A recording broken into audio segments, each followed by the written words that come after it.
What's popping, everybody? Welcome to another video, another trade recap. And today, I actually got fortunate enough to avoid all of this price action. I ended up taking this morning off. I had some stuff going on, so I did not take this. I did not take any trades from market open, but I did end up looking at the charts around going into really PM session. Going into lunchtime, I ended up taking a pretty good short, and I'm going to break it down. Basically, what I was looking for from that. So as y'all can see, really, market open was super ugly. I recognized that, and I was very happy that when I seen that, knowing I didn't take anything. I didn't even look at the market at that time. But from there, when you look at the hourly, we are still trading high. We just tapped. Well, we didn't actually tap it. We didn't ever tap it. Okay, but we're still respecting the 4-hour gap. So from there, I zoomed in. Look at the 15-minute. Recognize. Really, we had an unfilled opening gap resting beneath us. Two of them. So I was really waiting to see whether or not price was going to make a move lower. We also had London lows resting beneath us as well. Just a lot of built up low resistance liquidity down here. So from here, I really just sized down lower time frame. I recognize this initial first inversion 5-minute. I did not take that. From there, I really just waited.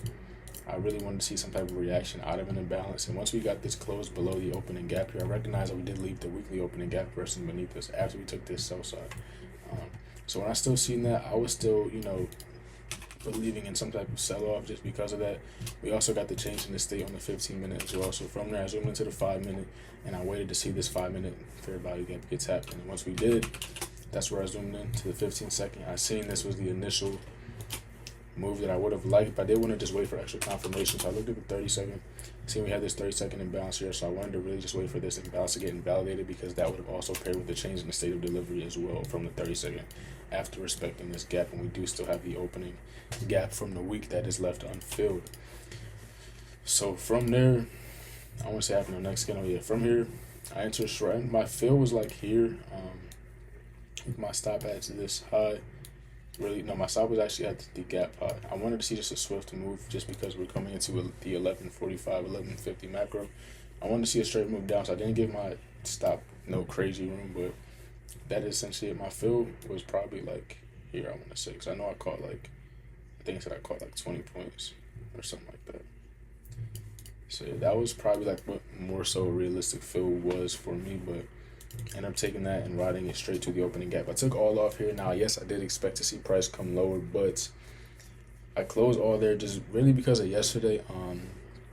Not taking the low-hanging fruit has been kind of harming me recently. Just anytime I don't take, what's given, or if I try to extend my price targets, oftentimes I'm seeing myself get stopped at break even, or I'm seeing price just do something to just make me not like what the market is doing. So I'm just trying to take off all the low-hanging fruit, take what the market gives me, and not trying to force any big moves.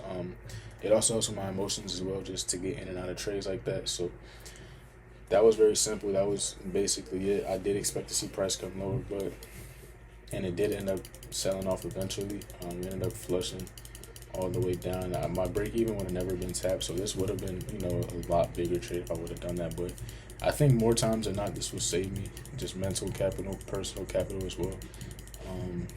Just by not having to deal with the struggles and the stresses of trying to hold your price, trying to hold your trade for way longer than it needs to be. And that's really it. That's the trade. It was very simple. Just tap into the 5-minute, targeting the opening gap. If you do not know, the opening gaps are very strong draws in liquidity. They can also act as imbalances as well. You can use them like fair value gaps, or you can use them as draws in liquidity. And what I mean by that is using them as a fair value gap is you can use them as an inversion. As you can see here, we would have used this as an inversion here from the initial opening gap, which I kind of did. It kind of played into my initial trade. This could have been a very simple short that you could have taken as well. Once we closed through the daily opening gap after we already had used it as a trampoline for price to extend higher, could use that as an inversion. Like, I like to use them for both type of scenarios. As you can see here, I kind of use it in addition to my entry plus my price target with the weekly opening gap. So that was kind of what went into the trade. That is how I viewed it, and that was at my fill was probably like at the bottom of this candle, and then I just rode it straight down. We went to my price target pretty quickly, but that was a trade though. Hope y'all enjoyed, and yeah, thank you for watching. And if you are still here, my apologies. I forgot to show y'all my executions. I'm about to pull them up right quick. My bad. I should have done that when I first started the video. I completely forgot. But here's my trade sinker as y'all can see, because it's past market opens or market close time, so I can't actually show y'all the actual execution. But this is just the receipt from Trade Sync. As y'all can see, 5 accounts was in the trade for 40 seconds. Entered at 11:40. Short. Called 20 points. $800 per account. And yeah, that was that. But now I'm actually in the video. So thank you for watching. Peace out.